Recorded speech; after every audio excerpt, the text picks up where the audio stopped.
Olá, querido amigo, querido irmão, seja muito bem-vindo ao seu programa de estudo semanal da lição da Escola Sabatina, onde juntos podemos estudar e nos aprofundar muito mais, se atentando aos detalhes dessa lição. E nessa semana estudaremos sobre o tema Iluminados com a Glória de Deus, a 13ª lição desse trimestre. Venha, estude conosco esse tema. Está começando o programa Lições para a Eternidade.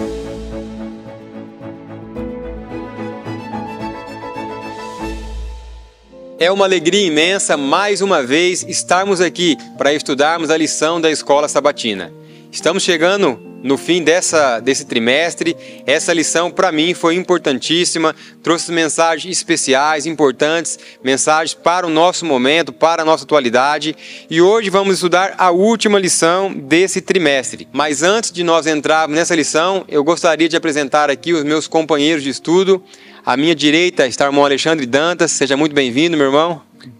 Obrigado, irmão. Deus abençoe a todos. E à minha esquerda está o irmão Daniel. É um prazer tê-lo aqui mais uma vez, meu querido. Igualmente, Kleber. Igualmente, nossos queridos que estão nos assistindo. É um prazer estar novamente compartilhando a palavra de Deus com vocês. Bom, então já entrando na lição do dia aqui, eu gostaria de convidar aqui o irmão Daniel para ler o verso para memorizar para nós. Opa! Maravilha. Apocalipse 18, verso 1 diz assim: Depois dessas coisas, vi descer do céu um outro anjo que tinha grande autoridade e a terra se iluminou com a sua glória. Bom, Alexandre, que o irmão gostaria de comentar sobre esse texto? Esse texto é bem importante, né? Até o tema Iluminados com a Glória de Deus.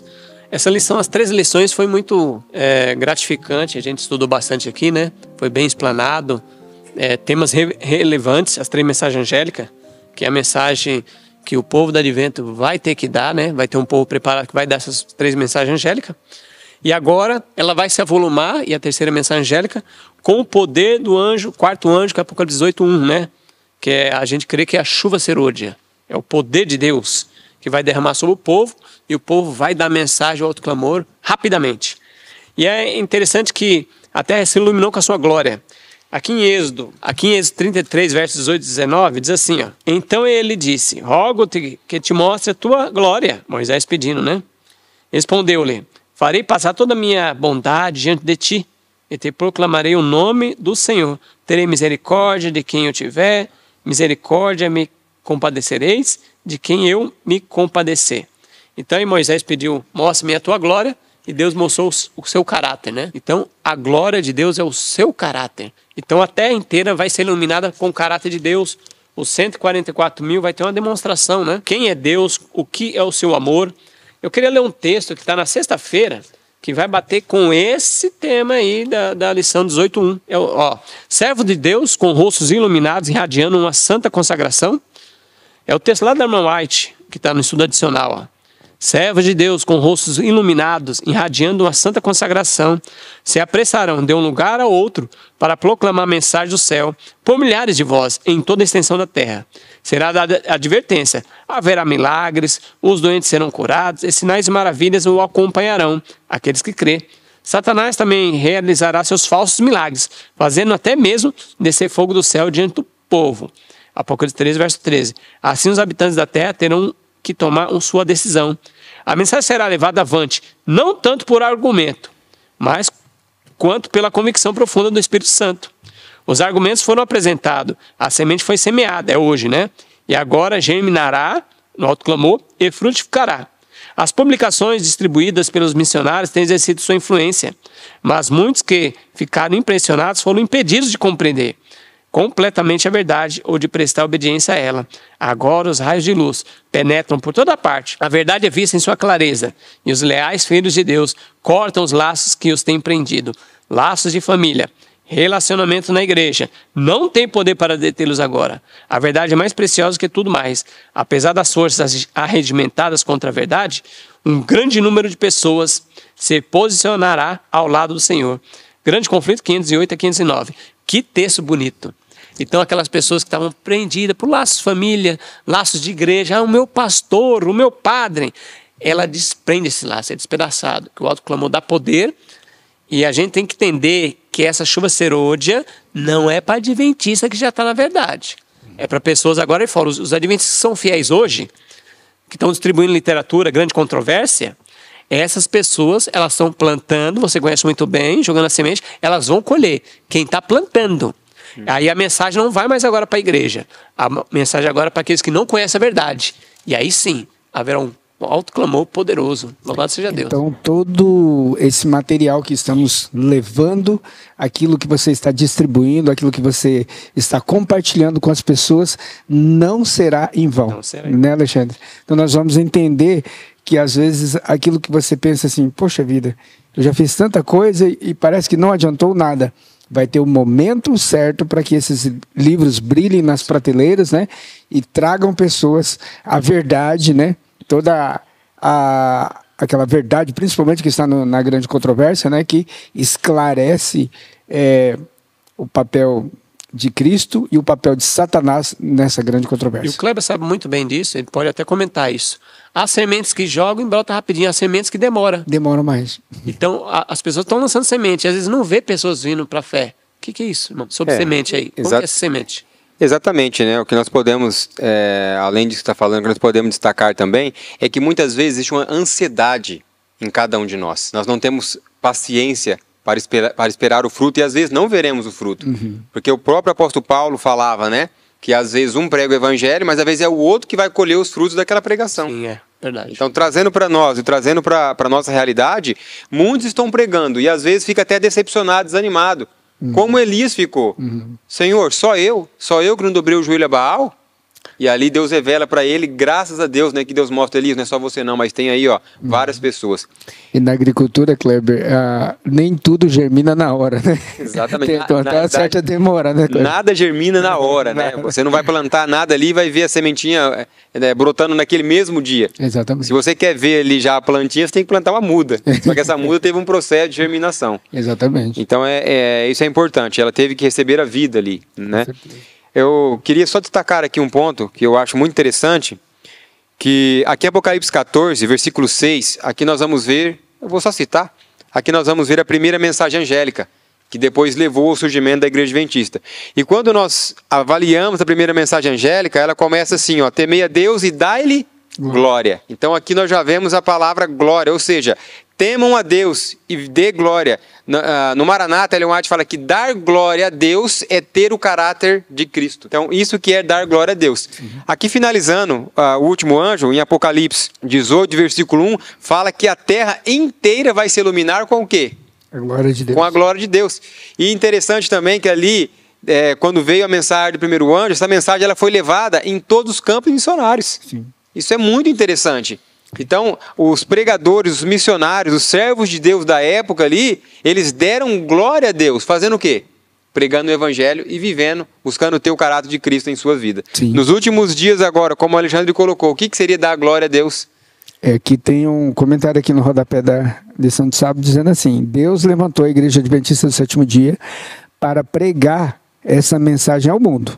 Assim precisamos ser convertidos à verdade como esta é em Jesus e sermos transformados em novas criaturas pelo Evangelho Eterno, como está em Apocalipse 14, 6, o qual está centrado na morte de Cristo por nós e a garantia da nossa salvação nele. Então, como adventista do sétimo dia, primeiro eu preciso ser convertido à verdadeira mensagem adventista, e depois Deus espera que eu proclame essa mensagem àqueles que ainda não conhecem. Maravilha. Bom, agora eu acredito aqui que nesse tema é amplo demais, né? Preparação. Como que nós podemos estar nos preparando para a crise final? E interessante que aqui fala que nós temos que preparar para a crise. E eu gostaria que até que vocês comentassem sobre isso aqui. E não se preparar na crise. Então, como que nós podemos avaliar esse tema aqui? Tem a primeira pergunta aqui da lição de domingo, né, que pede para nós analisarmos o 1 Tessalonicenses 5, do 1 ao 6. Né? E é um texto que fala assim que nós deveríamos estar cuidando para que o dia do Senhor, né, ele não venha como um ladrão de noite. Né? Então, como que nós devemos agir? Principalmente no versículo 6 fala que nós não devemos estar dormindo. Em si que nós devemos estar sóbrios e vigiando. E por que nós devemos estar dessa forma?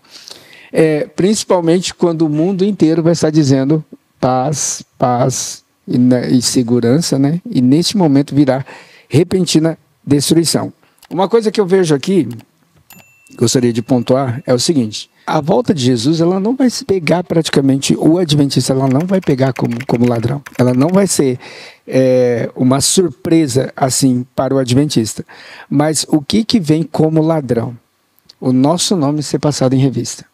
Por isso, antes da crise, eu preciso estar preparado, porque eu posso muito bem entrar na crise achando que estou preparado e não estou. Agora, se realmente o meu nome já foi passado em revista, eu já estou realmente preparado, então eu vou enfrentar qualquer crise.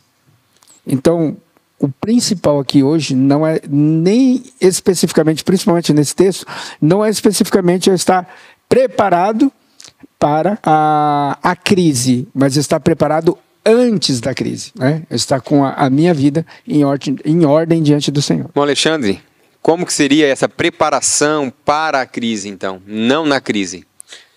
A gente tem que, quando fechar a porta da graça, os destinos já estarão decididos, né? Decidido. E aqui a segunda pergunta fala de analisar Daniel 2, está se cumprindo Daniel 2. Nós estamos aí até nos dedos da estátua, né? Exato. Nabucodonosor. Ele teve um sonho, Daniel 2. Você vai vendo que Daniel vai ampliando, Daniel 7, 8, 11. Sempre o mesmo contexto, só que vai revelando, vai se ampliando. Bem interessante. E tem um texto aqui que vai falar exatamente o que você falou sobre preparação para a crise final e não preparação na crise. É ótimo. Porque a pessoa, uma pessoa que vai fazer um vestibular, uma prova final, ela não se prepara na hora. Vai ter uma prova? Agora que eu vou me preparar. Não dá tempo. Ela se preparou antes, né? Para uma prova, para um vestibular. E o cristão também deve fazer isso, se preparar antes. O tema Testemunho para Ministro e Obreiros Evangélicos, página 232, 234, diz assim: agora é o tempo de rogar que as pessoas não somente ouçam a palavra de Deus, mas também, sem demora, que abasteçam de óleo em seus recipientes com suas lâmpadas. Olha as 10 virgens aqui, hein? O óleo é a justiça de Cristo, representa o caráter. E o caráter é intransferível. Ninguém pode garantir isso para o outro. Cada um deve adquirir para si mesmo um caráter purificado de toda mancha do pecado. Olha, então todos vão estar perfeitamente habilitados, cheio de óleo nas lâmpadas. Então, Alexandre, então é por isso que as virgens não poderiam passar do azeite para outra. Sim. Porque o azeite representa o caráter solidificado, né, moldado pelo Espírito Santo. Então isso eu não posso dar para o outro. Pode. Por isso elas não poderiam dar do azeite para outras. E você vê que todas dormiram, né? Mas levantaram quando houve o grito. Aí veio o noivo, todos se levantaram. Ei! Mas umas não estavam se preparando, queriam se preparar na crise. E as outras, as 5 já estavam preparadas para a crise. Exatamente. É interessante nós pararmos para avaliar por que Deus não quer que nós se preparemos na crise. Porque senão nós somos muito tardios em responder o que Deus pede. Então nós vamos aguardar a crise. Então hoje nós temos que estar preparados. Nós temos que amar a Deus, viver como Cristo deseja, como Deus deseja, a todo momento, todo instante. Ellen White aqui, ó, Testemunho para a Igreja, página 26, ela fala assim, volume 8. Nós que conhecemos a verdade, deveríamos estar preparados para o que em breve virá sobre o mundo como uma terrível surpresa. Então, para o mundo vai ser uma surpresa essa crise. Mas para nós não. Por que para nós não vai ser? Porque nós estamos aqui estudando, esse trimestre, nós falamos de vários acontecimentos que para o mundo vai ser surpresa, mas para mim, para você adventista que estuda a palavra de Deus, não vai ser surpresa. Então o que nós podemos destacar aqui também, Alexandre? Que se nós não estamos se preparando, não é porque nós não sabemos da crise, mas é por negligência. Sim. Isso, e tem mais um detalhe. A Meditação para Conhecê-lo, de 1965, 19 de dezembro, na página 359, diz assim: não estamos cumprindo a vontade de Deus se esperamos em ociosidade. A cada homem, ele deu a sua obra e espera que cada qual faça com fidelidade a parte que lhe compete. Como nunca antes, tem de haver a resistência ao pecado, resistência aos poderes das trevas, e o tempo requer enérgica e resoluta atividade da parte dos que creem na verdade presente. Devem ensinar a verdade tanto pelo preceito quanto pelo exemplo. Ou seja, enquanto eu espero a volta de Jesus, eu não tenho a obrigação apenas de esperar. Eu tenho a obrigação também de apressar a volta de Jesus. E enquanto eu espero, eu estou trabalhando. E fala que renunciar ao pecado. Você leu o texto aqui. Ó. Exatamente. Tem que renunciar ao pecado hoje. Então essa ideia que muitos pregam que não vão pecar até o final é uma falácia. Porque é dizer que nós vamos se preparar no fim. No fim você se prepara para ficar sossegado. Mas o tema aqui, ó, preparação para a crise final, irmão Kleber. Exatamente. Então é antes. É antes. A serva do Senhor, ela também relata que os discípulos dormindo ali, quando Jesus pediu para eles ficarem acordados e orar, é a igreja dormindo frente ao quê? Frente ao juízo. Aqui no rodapé da lição, tem uma pergunta, acho que penso eu que é muito relevante e eu gostaria de compartilhar com vocês aqui. Paulo nos exorta a não dormir como os demais. O que isso significa? Como podemos saber se estamos dormindo? E, se estivermos, o que será preciso para nos acordar? Olha, essa última pergunta que está na lição aqui, o que será preciso para nos acordar? Eu acredito que é a pergunta que todo servo de Deus, missionário, evangelista tem feito. O que fazer na atualidade para acordar os nossos irmãos, nossos queridos irmãos que estão dormindo? Interessante que Paulo, ele exorta nós a não dormirmos como os demais. Os demais seriam os do mundo, que não têm a nossa luz, o nosso conhecimento. Então, o que vocês gostariam de comentar sobre isso? O que seria preciso para acordar o povo? Tem uma frase, não sei se o Daniel vai ler tudo, mas no Maranata, só 3 eu vou ler aqui, ó. Destaquei. Maranata, página 263. O povo está adormecendo rapidamente. O povo, é o povo de Deus, acalentando por uma segurança fatal. Só na volta de Jesus não pecar. Não pecar até a volta de Jesus, irmão. Na volta de Jesus ele vai nos transformar. Então o povo está adormecendo rapidamente, acalentado por uma segurança fatal. É fatal. E só despertará quando a ira de Deus for derramada. Misericórdia. Então, 5 virgens estão dormindo e é um sono fatal. Porque vai despertar quando... Tarde demais. Fechou a porta da graça. Misericórdia. Obrigado, irmão Alexandre. E agora, adiantando aqui, conhecer a verdade. O que vocês gostariam de destacar sobre esse tema? O que seria conhecer a verdade e o que acontece com aqueles que conhecem a verdade?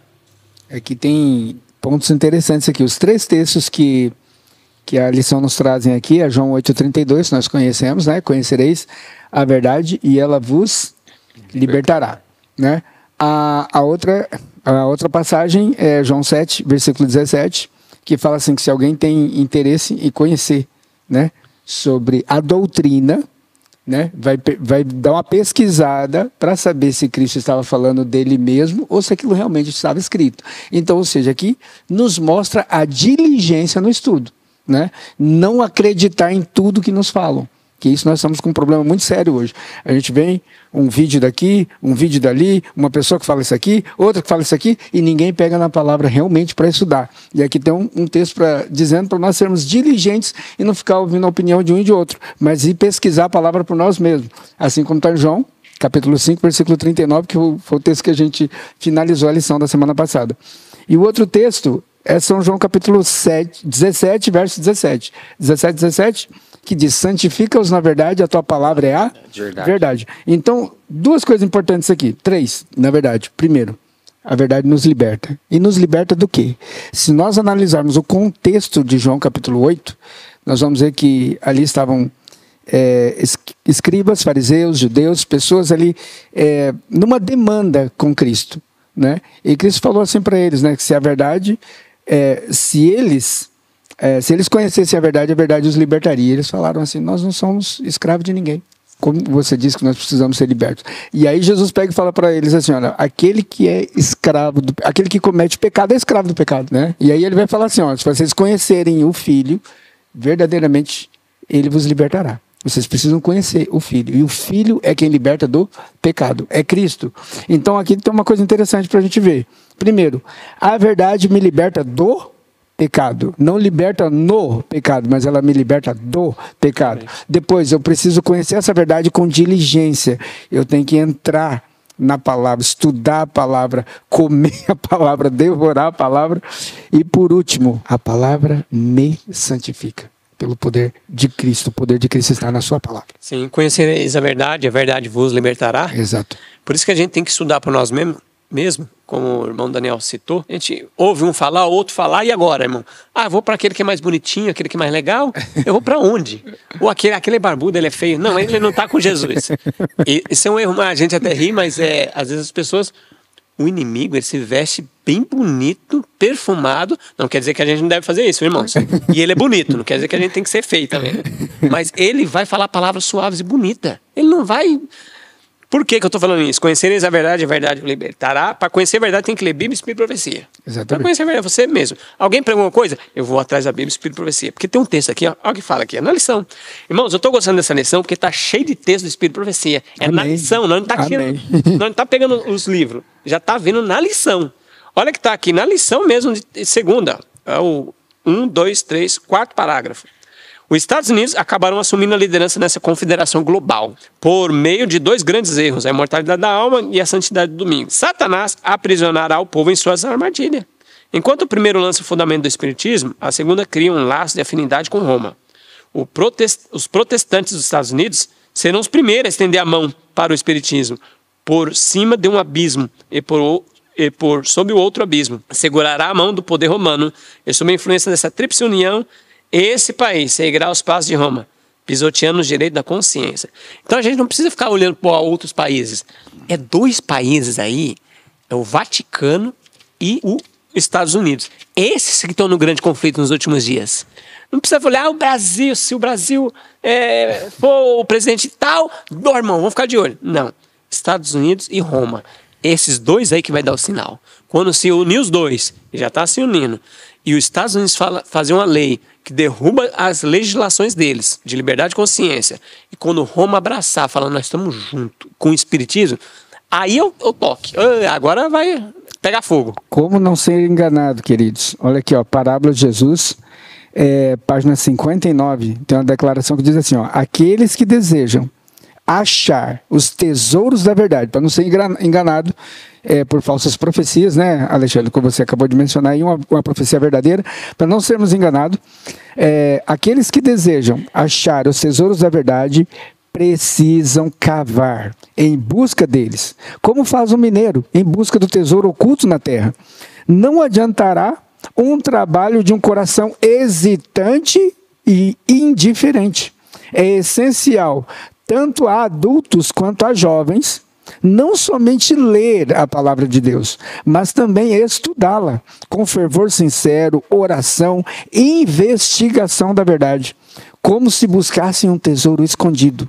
Os que assim procederem serão recompensados, pois Cristo avivará o seu entendimento. Olha que coisa extraordinária. Então, eu preciso cavar. E é mais difícil, né? Tem preguiça. A gente pegar aquilo que está na superfície é muito mais fácil, né? Agora, cavar é a parte complicada. Filhote de papagaio fica com a boquinha no ninho e a mãe vai fica jogando. É mais fácil. Dá tudo ali, né? É bem mais fácil, né? Sim. Bom, conhecer a verdade, eu entendo que o conhecer aqui está falando no sentido de experimentar a verdade. Porque se nós avaliarmos Apocalipse 14, 12, nós vamos ver ali que ali estará o quê? A perseverança dos santos, os que guardam os mandamentos de Deus. Então eles não somente conhecem, mas eles guardam, eles experimentaram o mandamento de Deus. Agora, por que o conhecer, e falando agora no sentido de conhecer mesmo, também nos liberta? Porque quando você não tem luz sobre um assunto, você segue outro. Às vezes você não tem luz, que o sábado é o dia de guarda, então você segue a luz que você tem, que é o domingo. A partir do momento que você conhece que o dia de guarda é o sábado, querendo ou não, você foi liberto. Exatamente. Você recebeu agora uma liberdade, só que agora você tem a escolha. E por isso que a palavra de Deus relata que nem por força e nem por violência, mas pela vontade própria. Então, se você tem luz, tem conhecimento, sabe que o dia de guarda é o dia de sábado e não guarda o dia de sábado, essa verdade, ou seja, você não experimentou essa verdade, então ela não vai te libertar. É importante nós meditarmos um pouco sobre isso, porque pode ser que você que está nos acompanhando pode pensar assim, bom, mas eu conheço a verdade há tanto tempo e ainda não estou liberto de muitas das coisas. Mas você às vezes conhece no sentido só de entender, mas não de experimentar. Então há necessidade de nós experimentarmos a verdade. Permitirmos que Cristo venha e habite em nós, porque conhecer a Cristo não vai mudar nada na minha vida. Agora, permitir que Cristo habite em mim, ou que Cristo viva em mim, isso que faz a transformação verdadeira e genuína. Bom, e a partir do momento que eu conheço a Deus, agora eu vou buscar uma reforma contínua. Amém. Como que seria essa reforma contínua? Primeiramente, é óbvio, Deus habitando em mim. Mas como que seria essa reforma contínua? Não uma reforma momentânea, que o alto e baixo, né? Ou seja, aquela santificação de gangorra. Uma hora eu estou lá em cima, uma hora eu estou lá embaixo. Como seria, podemos aplicar essa reforma que ela é contínua na nossa vida? A palavra diz assim, conhecer e permanecer nele, né? Nós devemos não apenas conhecer, mas permanecer em Cristo. E o permanecer em Cristo é complicado, porque nós pensamos que o permanecer é diferente da nossa conversão. E é engraçado que a Sra. White fala no Parábola de Jesus também, ela menciona assim, você me pergunta, o comentário dela começa assim, você me pergunta como eu faço para permanecer em Cristo? E ela responde da seguinte forma, da mesma maneira em que você foi aceito nele, pela negação do eu e pela confiança no poder de Deus. E ela fala assim, que para você permanecer em Cristo, você continua na negação do eu e na confiança no poder de Deus. Ela diz que é assim que nós mantemos a bênção da justificação. A reforma contínua, né? A reforma não acabou com Lutero, ela continuará até os últimos dias, diz Ellen White, um grande conflito. Então a reforma vai até um fim. A gente não pode parar de se reformar. Não, nossos pais fizeram até aqui, a igreja adventista avançou, vamos parar de reformar. Nós temos sempre se reformando, né? Tem um texto, no Eventos Finais, página 177, diz assim, ó, muitos perderam Jesus de vista, devia ter tido o olhar fixo em sua divina pessoa, em seus méritos, em seu imutável amor pela família humana. Todo o poder foi entregue em suas mãos, para que ele pudesse dar ricos dons aos homens, transmitindo o inestimável dom da justiça ao impotente, ao ser humano. É esta mensagem que Deus manda proclamar ao mundo, é essa mensagem. É a terceira mensagem angélica, que deve ser proclamada com alto clamor e regada com o derramamento do seu Espírito Santo em grande medida. Olha que mensagem bonita. A mensagem da justiça de Cristo há de soar desde uma terra até a outra extremidade da terra, a fim de preparar o caminho do Senhor. Essa é a glória de Deus, como será encerrada a mensagem do terceiro anjo. A última mensagem de graça, ó, será dada ao mundo. É uma revelação do caráter e do amor divino. Por isso que a reforma é contínua. A pessoa vai se reformar por dentro e vai sair para fora. Os filhos de Deus devem manifestar sua glória, revelarão em sua vida o caráter e que a graça de Deus por eles tem feito. E aqui embaixo, para terminar, diz assim, ó, quando a terceira mensagem angélica se avolumar no alto clamor, grande poder e glória acompanharão a sua proclamação. E os servos, o semblante do povo de Deus, resplandecerão com a luz do céu. Então é uma reforma contínua, foi passado o estandarte um para o outro, desde a época... Desde Adão, vindo, passando no Antigo Testamento, os profetas, passando ali com Jesus, os apóstolos, os reformadores, os anabatistas, os valdenses, foram passar e passou até nós essa tocha da reforma contínua, para a gente terminar, para que eles recebessem a bênção de estar na glória, né? Exato. Então, eles esperam isso. Exato. A natureza espera, geme de dor, né? É interessante como que Satanás ele trabalha. Ele trabalha querendo nos manter na inatividade e também na leviandade. Tratar as coisas de Deus de forma leviana, né? Não dá peso, não dá importância às coisas que Deus fala. Então aí o que acontece? Quando nós somos levianos, o que nós fazemos? Por exemplo, hoje vem para mim a luz da reforma de saúde. Mas eu acho que isso não é ponto de salvação. E aí vem... Deus me mostra também a questão do vestuário, mostra também a questão da música. E eu vou deixando algumas coisas de lado, vou deixando de lado, tratando com leviandade e permanecendo na inatividade. Se a cada ano que passa nós não crescemos em nada na nossa caminhada cristã, queridos, nós estamos estacionados. E quem estaciona volta ao ponto inicial. E essa é a grande estratégia de Satanás, que você não avance em reforma nenhuma. Tem um detalhe aqui, interessante. A lição que nós estamos tratando, ela vem falando de autoclamor. E o autoclamor, ele é para aqueles que não conhecem a verdade. Aqueles que conhecem proclamarão a verdade para aqueles que não conhecem. E o interessante é que esses que não conhecem farão essas reformas que nós estamos tanto tempo enrolando para fazer. E olha só o que diz esse texto aqui, ó. Minha consagração hoje, meditação de 1989, 24 de fevereiro, página 59, diz assim: quando o coração dos crentes estiver aquecido com o amor de Deus, eles farão trabalho contínuo para Jesus. Manifestarão a mansidão de Cristo e demonstrarão o propósito decidido que não falhará nem será desencorajado. Deus usará homens humildes para fazerem sua obra, pois existe uma grande vinha e ela precisa de obreiros. Ou seja, aqueles que estão deixando hoje, ficando na inatividade, ficando na leviandade, vão ser o quê? Infelizmente, substituídos.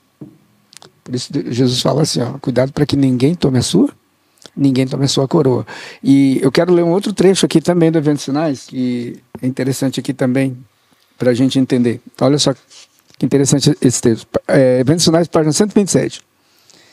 O Senhor Jesus dará aos discípulos uma língua e sabedoria que os seus adversários não poderão contradizer nem resistir.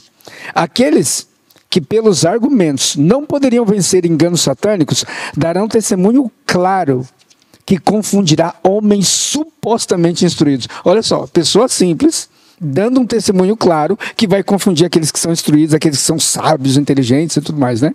As palavras sairão dos lábios de pessoas simples, com tal poder e sabedoria convincentes que haverá conversões à verdade e milhares se converterão pela influência do seu testemunho. Por que o analfabeto, olha só que interessante isso aqui agora, por que o analfabeto terá esse poder que o instruído não terá? E ela vai responder, pela fé em Cristo.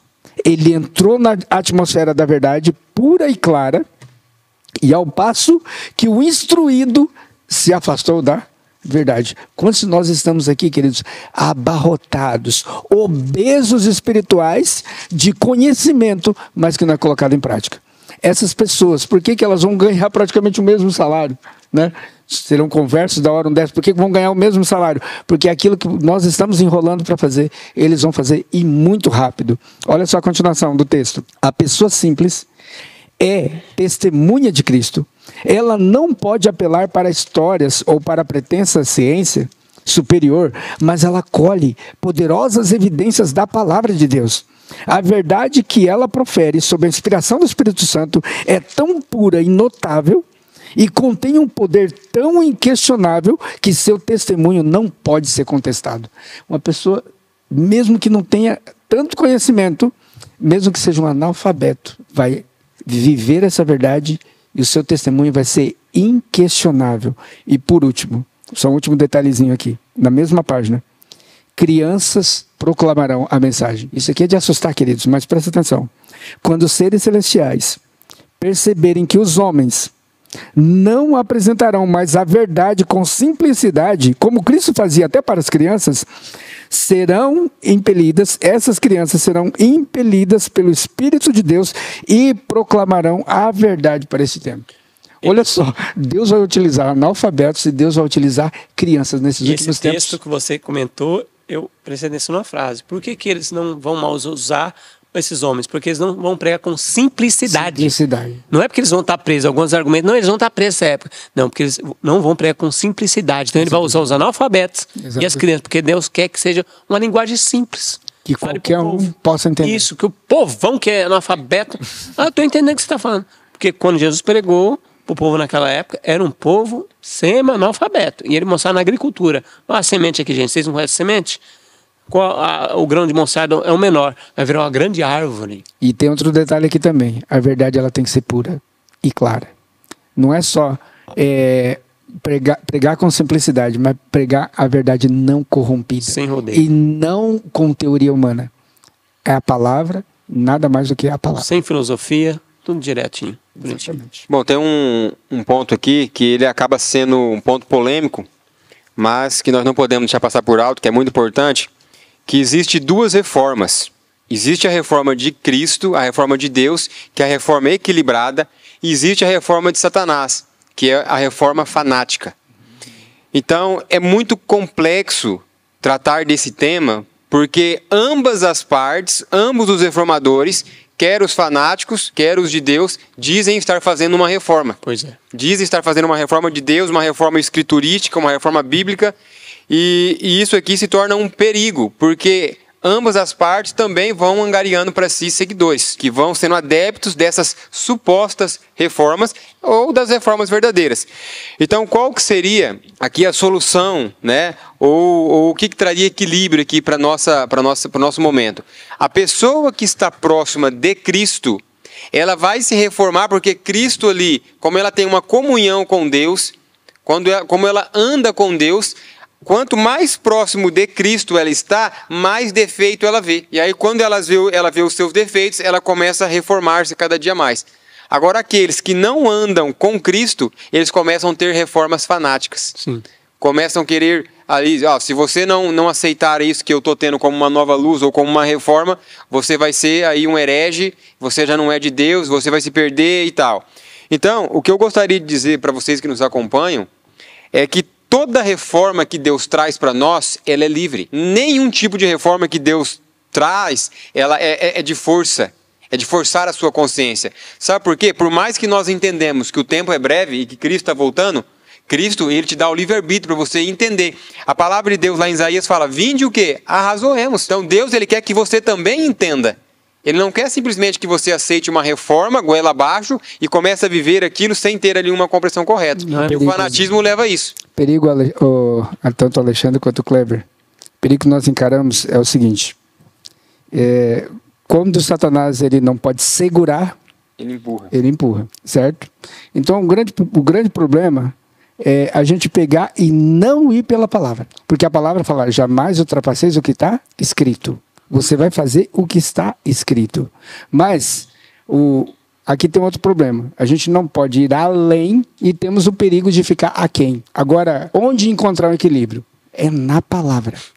E Deus deixou bem claro na sua palavra, e ele, se a gente achasse assim, mas ainda está faltando coisa, ele ainda deixou o quê? O espírito de profecia, para ninguém ficar enganado. Ou seja, parece que Deus errou. Você falou bem interessante sobre as duas reformas. Eu ia falar na hora que o Daniel estava falando, falei, não vou falar não, conta o tempo, aí você falou. Falei, rapaz, nós está conectado, o Espírito Santo está conectado isso aí. Eu ia comentar essas duas reformas, que você falou daquela reforma que as pessoas rejeitam, é um extremo, não quer saber nada de reforma. Outro vai lá no extremo, tudo de reforma, e acrescentar algo mais. Além. Né? Por quê? Nós temos a Bíblia, quantas mil páginas deve ter a Bíblia? Mais 100.000 páginas do Espírito de Profecia. E as pessoas, e pior que quem quer fazer alguma coisa, o irmão Daniel, irmão Kleber, fala assim, mas a irmã Arte falou assim, que a verdade é contínua. É nova luz, ou seja, a gente sai disso aqui e vai para outro campo. Irmãos, se a gente colocar em prática tudo que está escrito aqui e as 100.000 páginas do Espírito de Profecia, aí nós podemos ir para outro aqui. Ô Alexandre, mas nós não colocamos nem em prática isso aqui. Eu ainda acredito que a solução está aqui na palavra de Deus. Esse pequeno texto eu gostaria de ler. Sabe por quê? Porque esses supostos reformadores que surgem e surgiram desde a época de Ellen White, com os fanatismos, a serva do Senhor fala que eles davam mais prejuízo do que os apostatados. Começou antes, quando na época da reforma, Lutero fez aquela reforma, outros começaram a queimar padre e queimar as igrejas. Sim, os fanáticos. Sempre teve fanático, e ela fala que eles irão acompanhar até o fechamento da porta da graça. Só que qual é a maneira mais segura de nós termos ali segurança na palavra de Deus, em cima de um claro assim do Senhor, e compreender que Deus está falando conosco? Aqui fala assim, se dissermos que mantemos comunhão com Ele e andarmos nas trevas, mentimos e não praticamos a verdade. Então, a única maneira de nós estarmos seguros é tendo comunhão com Deus. É tendo uma vida diária com Deus, porque aí Ele vai nos esclarecer. Porque muito dos fanatismos que têm surgido hoje em dia, é importante ressaltar que eles estão tirando dentro da Bíblia e do Espírito de Profecia. Sim. Trazem aquilo como uma nova luz, como uma novidade para o momento agora, e nós não estamos usando aqui esse programa da lição para usar como um estilingue para atingir ninguém, mas o que nós queremos trazer aqui é uma orientação para os nossos queridos que nos acompanham, que nos assistem, que a única segurança que existe para mim e para você é você não confiar em mim, é você não confiar no Alexandre ou no Daniel aqui, mas é você confiar em Deus. Nós podemos estar aqui como um líder espiritual, trazendo uma mensagem para você, mas o próprio Paulo falava assim, olha, eu gosto mais do que? Dos bereanos. Por quê? Porque depois de ouvir as mensagens, eles anotam tudo, chegam em casa e vai conferir se é verdade ou não. Eu tenho uma recordação aqui de um pastor, muito evangelista, que ele tinha um ditado que eu achava muito interessante. né, ele falava assim, né, que algumas pessoas estão muito preocupadas com textos que não entendem, mas eu me preocupo com os que eu entendo, porque aquilo que a gente entende, a gente está praticando, né? Primeiro, a gente tem que verificar se a gente está praticando o que já entende. Aí depois a gente pode se preocupar com aquilo que a gente não entende, né? Mas como o Kleber mencionou, como nós mencionamos, o interessante é você confiar no que está escrito e não deixar um ou outro falar ou te induzir. Por isso, queridos, a recomendação de Cristo é para que você venha para a palavra. João 7, versículo 17. Fique com esse texto. A reforma sadia é uma reforma que as pessoas estão com a justiça de Cristo no coração, eles parecem com Jesus e estão fazendo a reforma. E mesmo, eu não vou falar o nome de uma irmã, um dia eu fui fazer alguma coisa com uma irmã, foi 2 irmãos, eu e essa irmã. E essa irmã não tem o hábito de comer a terceira refeição. Ela não tem o hábito, ela já faz isso há anos. Mas eu e outro irmão que estava, nós fazíamos a terceira refeição. Olha como a reforma ela é sadia. Ela falou, irmãos, vocês comem a terceira refeição? Então vocês vão comer, que eu vou ficar dentro do carro, tá bom? Vocês vão lá, pode comer. Você vê? Ela não condenou. Ai, seu espandungá, você comeu a terceira refeição? A irmã já falou que não é melhor você comer a terceira refeição. Você viu? É uma reforma sadia, porque ela é consagrada, ela se parece com Jesus. E ela falou, irmãos, eu não estou comendo. Mas se vocês querem comer, pode ir, irmão, pode comer. Isso é uma reforma sadia. Ela faz a reforma com ela mesma, ela é bem reformista, mas ela não coloca na goela dos outros. Se as pessoas até constrangem, porque você vê, poxa, a irmã está fazendo 2 refeições, ela está conseguindo. Poxa, eu acho que eu vou querer fazer 2 refeições também. Você vê? E constrange a outra. É como Jesus fazia. Era o Espírito de Deus no coração de Jesus, ele fazia as pessoas se constrangiam. Poxa, Jesus está aqui, não vou falar palavrão, não. Olha, é um homem consagrado. E isso leva muitas vezes a aceitar a mensagem, a pessoa aceitar a mensagem ou rejeitá-la. Então, a mensagem, ela é verdadeira, mas dependendo da forma que você defende, ela se torna um obstáculo para outra pessoa. Agora, reformar para quê? Para termos o caráter de Cristo. E no tema da lição aqui, avançando, fala que a glória de Deus enche a terra. Agora, o que seria essa glória, Alexandre? O que seria essa glória de Deus que enche toda a terra? Eu quero falar o que... Já tem expressão que é a glória, o caráter, mas o que vai acontecer quando essa glória se manifesta? Ó, Zacarias 8, verso 23, olha quando essa glória se manifesta. Assim diz o Senhor dos Exércitos, naqueles dias sucederão que pregarão 10 homens de todas as línguas das nações, pegarão sim na orla da veste de um judeu, e lhe dirão, iremos convosco, porque temos ouvido que Deus está convosco. E alguns vão falar, não, olha, é judeu. Mas em Romanos 2, verso 28 a 29, fala que o judeu não é um judeu de natureza, mas uma pessoa espiritual. Esse é um judeu. Então aqui fala que quando vem a chuva serôdia, o que as pessoas vão falar? Vão pegar na roupa do Kleber e falar, Kleber, você é um abençoado, você vive essa reforma, você é uma benção. Para onde você for, eu vou. Vão se apegar a você. Outro texto, Isaías 60, verso 22. Isaías 60, verso 22. Olha o que vai acontecer quando essa glória será manifesta. O menor virá a ser 1000, e o mínimo, uma nação forte. Eu, o Senhor, a seu tempo farei isso prontamente. Então, o menor irmãozinho, aquela estrela que não brilha, mas a morte fala, quando tiver escuridão total, ela vai brilhar. Esse valerá como 1000, e o mínimo, uma nação forte. Então, aqueles irmãozinhos que às vezes não tem muito conhecimento, mas vive a fé que tem. Está apagadinho lá, não aparece no YouTube, não aparece em nada. Oh, irmãozinho, você só ficar no canto. Mas ele é consagrado, com a chuva serôdia, ele vai brilhar. E as pessoas vão falar, irmão, eu quero sua mensagem, você tem mensagem, fala para mim. E isso se converte em milhares de pessoas num só dia. O Espírito para você fala. Importante que você colocou, né? Achei muito interessante. Pessoas que não têm notoriedade, mas que têm fidelidade. Às vezes nós estamos preocupados muito com a notoriedade, né? Eu quero ser conhecido porque eu quero trazer uma mensagem de Deus, tal. Mas às vezes o nosso caráter ele está defasado, ele está estragado, precisa ir de um conserto, precisa ir de uma reforma na nossa vida. E mais importante seria a reforma na vida do que a notoriedade na internet. Interessante ver aqui a pergunta 5, falando aqui sobre a questão de quais são as palavras, né, que estão associadas à glória de Deus e que enche a terra. Nós já mencionamos que a glória de Deus está ligada ao seu caráter. A lição colocou isso aqui um pouquinho abaixo, mas no início ela colocou algumas coisas bem interessantes aqui. Diz assim que ele é digno, né? Os textos que pediram para nós analisarmos aqui, Apocalipse 4:11, 5:12 e Apocalipse 19:1. Todos eles dizem o seguinte, por que Cristo, ele merece toda a glória? Porque ele é criador de todas as coisas. Outro ponto, por que ele é digno de toda a glória? Porque ele é o Cordeiro que foi morto. E por último, por que ele merece toda a glória? Porque ele é o nosso Salvador. Ele é aquele que criou e é aquele que também vai redimir. E é interessante nós pensarmos no seguinte, livro de 1 Coríntios capítulo 10, versículo 31 diz, portanto, quer comais, quer bebais, quer façais outra coisa qualquer, fazei tudo para a glória de Deus. O grande problema é nós pensarmos assim, qual que é esse tudo? Né? Qual que é esse tudo? O tudo é aquilo que me agrada. É aquilo que compete a mim e aquilo que não fere o meu ego. Então, isso daí eu posso fazer. Então, aqui tem um outro perigo da questão da gente não avançar em nada. Né? Porque aí eu quero fazer aquilo que me compete, aquilo que me agrada, aquilo que tem a ver com o meu gosto. Aqui tem o perigo da gostologia, né? Que é uma ciência também espalhada entre o povo, principalmente o povo da verdade presente.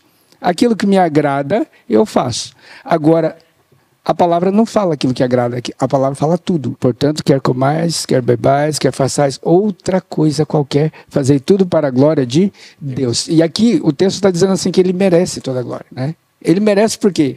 Ele é o nosso Criador, ele é o nosso Redentor, porque ele morreu por nós na cruz do Calvário. E por último, ele é o nosso Salvador. E aí aqui também vai ter outra pergunta que fala assim que Moisés perguntou para Deus assim, olha, Senhor, eu queria ver um pouquinho da sua glória. E a gente imagina a glória relacionada a brilho, relacionada a poder, relacionada a esplendor, a raio laser, ou coisa desse tipo e tal. Mas, por incrível que pareça, Cristo mostrou atributos do seu caráter. Sim. E Moisés ficou assim, impressionado, né? Por quê? A glória de Deus está no quê? Nos atributos do seu caráter. Nós ficamos pensando às vezes, né? Como é que Deus pode vencer Satanás? Primeiro, Satanás contra Deus não é nem uma batalha, né? Aí seria uma chacina, né? Seria um esmagar, né? O elefante ou a formiga. Ele não tem chance contra Deus. Então, o que acontece? Ele foi derrotado no céu, então ele partiu para a terra. Então, ele faz o quê? Ele movimenta os seres de Deus para irem contra Deus. Enquanto a gente não entende isso, nós realmente não olhamos para as pessoas, não amamos as pessoas, não pensamos que as pessoas têm sentimentos que eles podem ser feridos, né? Não levamos nada disso em consideração. Por quê? Entendemos que as pessoas elas são manipuladas por Satanás para ir contra Deus. Porque ele sabe que se ele for contra Deus, ele vai ser destruído. Mas aí ele sabe que Deus ama cada um de nós. Então ele coloca-nos na frente dele como escudo. Então, e ele utiliza-se do ser humano para atingir a Deus. Só que aí Deus, o que Deus faz? Ele faz o seguinte, eu não vou agir contra o meu povo. Só que eu vou demonstrar um pouco do meu caráter, vou demonstrar tanto do meu caráter, que eles vão achar tão belo o meu caráter, que vão querer ter o mesmo caráter que eu. E aí é o jeito de Satanás ser derrotado. Deus pode derrotar Satanás apenas com o seu caráter. Glória a Deus. Ele vai usar o povo dele. Para demonstrar pra isso. refletir plenamente. Porque até na lição aqui, rapidinho, Kleber, ó, o que é educação pela fé, que é a mensagem do terceiro anjo, é a obra de Deus lançar a glória do homem, a nossa glória, nosso caráter, ao pó da terra, pelo homem aqui, e fazer pelo homem aquilo que ele por si mesmo não pode fazer. Testemunho para ministro, página 456. Então, a glória de Deus em nós e a nossa glória, o nosso caráter, eu sou, eu gosto de me aparecer, cai por terra. Agora é só Jesus aparecendo, como você leu aquele texto, por isso que Deus não vai usar pessoas que gostam de se mostrar, Deus vai usar pessoas analfabetas e crianças, porque elas vão dar glória a Deus. Os exaltados serão humilhados, e aqueles que estão lá escondidinhos, como você mencionou, os humilhados vão ser o quê? Exaltados. Deus trabalha de forma completamente diferente da que a gente pensa. Sim. E só para salientar o comentário que eu fiz agora há pouco, Romanos capítulo 16, versículo 20, um texto que eu acho que você já conhece muito bem, mas que diz assim, o Deus da paz esmagará em breve a Satanás. Com o seu poder? Não. Debaixo dos vossos pés. Ou seja, Deus derrota Satanás debaixo do pé do seu povo. É o seu caráter que vai fazer com que Satanás seja envergonhado diante de todo o universo. E com o seu caráter, Deus vai definir vai resolver esse conflito de uma vez por todas. Por isso, o texto continua dizendo: a graça do nosso Senhor Jesus Cristo seja convosco. Amém. Amém. Bom, aqui fala que a glória de Deus ela vai encher toda a terra, e isso está escrito em Apocalipse, mas em Apocalipse também fala que o cordeiro foi morto, ou seja, um cordeiro foi morto em nosso lugar. E esse cordeiro que foi morto, ele vai sair mais do que vencedor nessa batalha. Amém. Então eu gostaria de trazer aqui para vocês essa visão, né? O que vocês podem comentar sobre essa batalha que existe entre um cordeiro e um dragão. É uma batalha, ao nosso ver, né?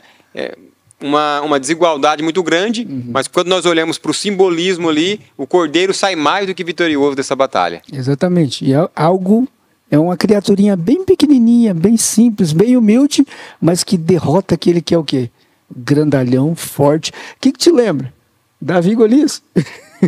Um pequenininho que derrotou um gigante. Aqui você vai ver a mesma coisa. Deus utiliza coisas simples para envergonhar as coisas sábias e altivas e grandes. É interessante, tem um comentário aqui na lição que diz assim, ó, devemos colocar intencionalmente o cordeiro que foi morto no centro da nossa doutrina e nossa missão, e no cerne de cada sermão que pregamos, cada artigo que escrevamos, cada oração que fazemos, cada canção que cantamos, cada estudo bíblico que damos, e em tudo que fazemos, que o amor revelado pelo Cordeiro na cruz transforma a maneira como tratamos uns aos outros e nos motive também de cuidar do mundo.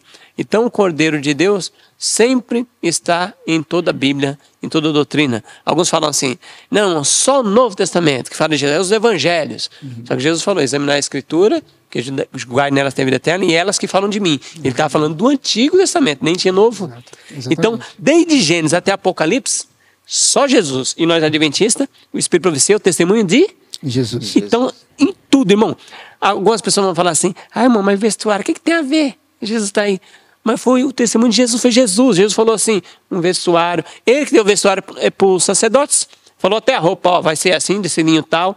Então Jesus se preocupa com tudo. Ele que falou da alimentação do Adão e Eva, como seria, como o povo andou no deserto, a alimentação que seria. Então todas as nossas doutrinas de 27º dia, Bíblia, Espírito de Profecia, tudo está Jesus. Tudo está Jesus. É bem claro a gente olhar, porque a doutrina, assim, o alicerce da nossa fé, conforme o Espírito de Profecia, é o santuário.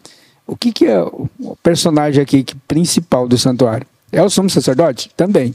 Só que o ritual não começa com o sumo sacerdote. O ritual começa com o cordeiro. Aí você vai para os 10 mandamentos. Em cada mandamento, se você obedecer cada um dos mandamentos, Jesus explicou eles melhor, de uma forma mais clara, lá no Sermão do Monte, né? Ele começou a explicar os mandamentos ali no Sermão do Monte com as bem-aventuranças, e depois ele mostrou o princípio aumentado. E quando a gente vê o princípio aumentado, você vê o quê? Olha, alguém quer demandar e levar sua túnica, dá a capa também. Ou seja, exceda a justiça deles e em muito. Né? Então, Jesus ele sempre vai ampliando a lei. E você vai vendo o quê?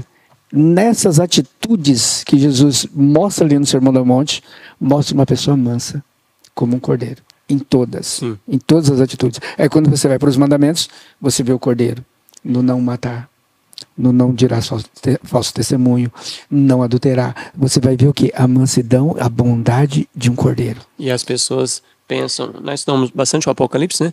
Não, só fala de guerra, destruição. Só que o primeiro versículo, revelação de Jesus Cristo. Exato. Jesus está no primeiro texto. No último texto do Apocalipse, verso 20 e 21, aquele que dá testemunho dessas coisas diz certamente, venham sem demora. Amém.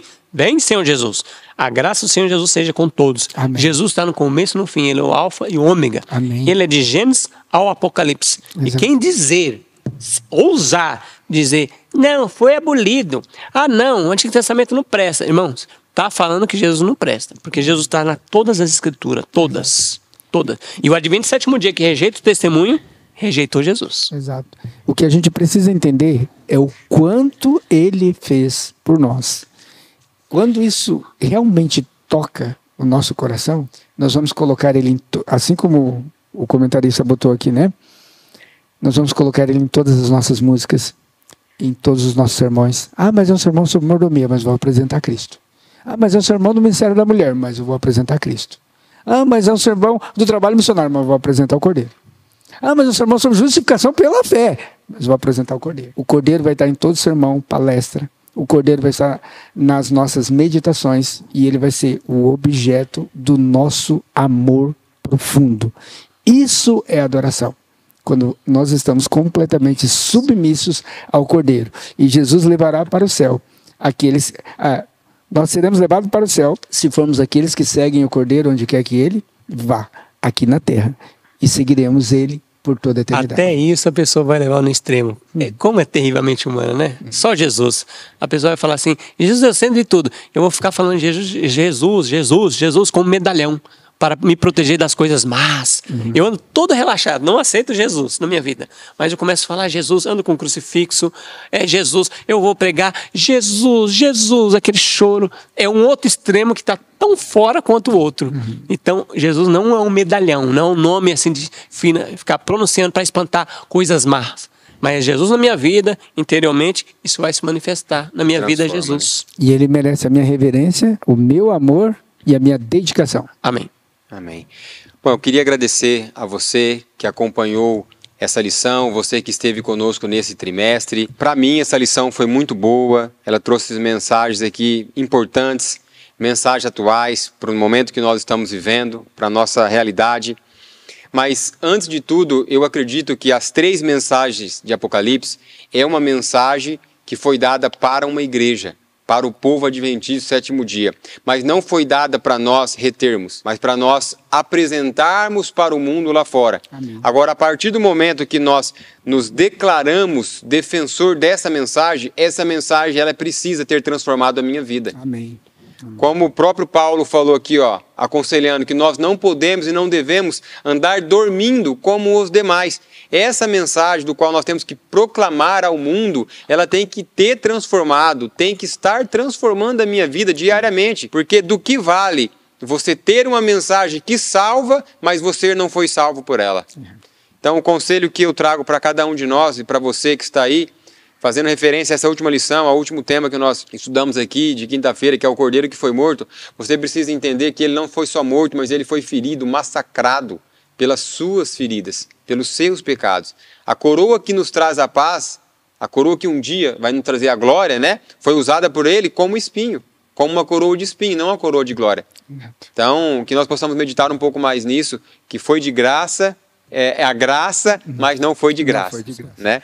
Também gostaria de apresentar para vocês aqui, já, que nos acompanham, a próxima lição que nós estaremos estudando nesse trimestre, que vai se tratar sobre o tema de Efésios, tá? E aconselho a você a comprar a lição completa, professores, tal, com os comentários de Ellen Goldwhite, com os comentários da irmã White. E que Deus possa abençoar você, possa abençoar toda a sua família, aqueles que nos acompanham, que você possa também compartilhar esse vídeo, mandar para os seus amigos, nos grupos que você participa aí. Quero agradecer muito já a sua colaboração. Muitas pessoas têm entrado em contato conosco, que têm gostado do conteúdo, que a lição tem ajudado eles, tem transformado vidas, e essa é a nossa intenção. Nós somos simples servos aqui buscando fazer a vontade de Deus. Também quero agradecer a equipe de produção, que está sempre por detrás das câmeras. Em uma oportunidade nós vamos trazer isso aqui para vocês verem, tá? Porque é uma alegria imensa compartilhar desse trabalho junto com eles. Se não fosse eles, essa filmagem não ia ficar tão bem feita igual vocês têm acompanhado aí. Que Deus abençoe a todos. Finalizo aqui o programa Lições para a Eternidade.